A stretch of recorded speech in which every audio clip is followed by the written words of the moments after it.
Magandang buhay mga idol, mga kapinoy. Ito palang lugar na to na pinuntahan namin is Niagara. Ito yung pinaka-entrance sa Niagara. Malapit ito sa parking. Pag parking nyo ng car, paglakad nyo sa unahan, ito na yung makikita nyo. Ito yung Dinosaur Adventure Golf. Makikita nyo yung mga malalaking dinosaurs dyan na display. Yeah. Napakaganda ang lugar na to talaga. At saka sa unahan naman yan is may makikita kayong Ferris wheel. So dito pwede na mag-start dito magpa-picture.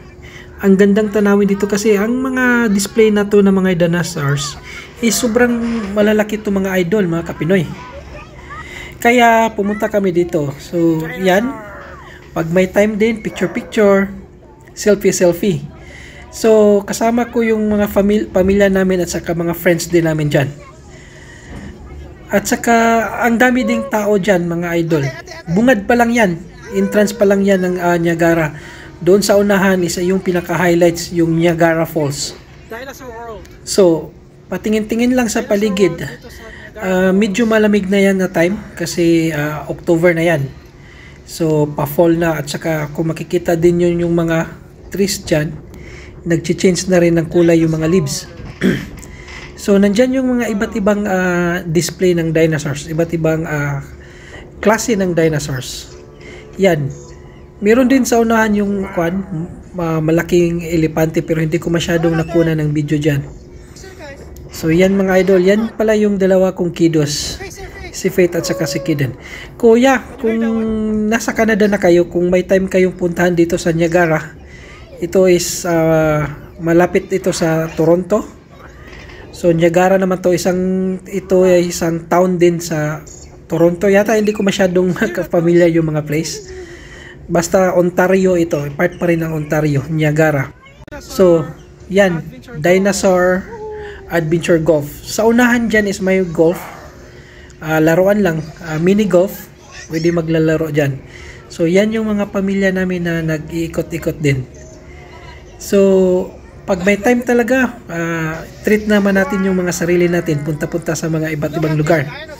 Hindi naman masyadong trabaho na lang talaga. So yan, may kwan din dyan, parang may falls at saka yung parang may volcano. Kung makikita nyo, may smoke dyan, parang totoo din yung smoke nila eh. Pero kwan, artificial smoke lang yan, design lang nila yan. Napakaganda, bungad pa lang yan ng Niagara Falls. Malapit yan sa parking. Pagkatapos mag-parking, kasi may malaking parkingan dyan sa likod, makikita ito, agad yung makikita nyo. So napakagandang tingnan naman talaga mga idol. Parang totoo talaga yung design nila. Sulit naman talaga kung pupunta kayo dito, sulit naman. Ito is wala pa tong bayad, kasi nasa labas lang ng fence. Pero kung papasok ka sa loob, dyan na magbabayad ka na dyan, may ticket na dyan. So napakagandang tingnan talaga mga idol, mga kapinoy. So lalo na pag may bata kayo, na-enjoy talaga yung bata. Yan naman yung falls, artificial falls. Ganda ng pagka-design nila, pagkaganda na pagkagawa ng falls nila, parang totoo talaga. Yan, malaki yan. Kung sa video tingnan maliit lang, pero kung lapitan mo yan is malaki yan mga idol, mga kapinoy.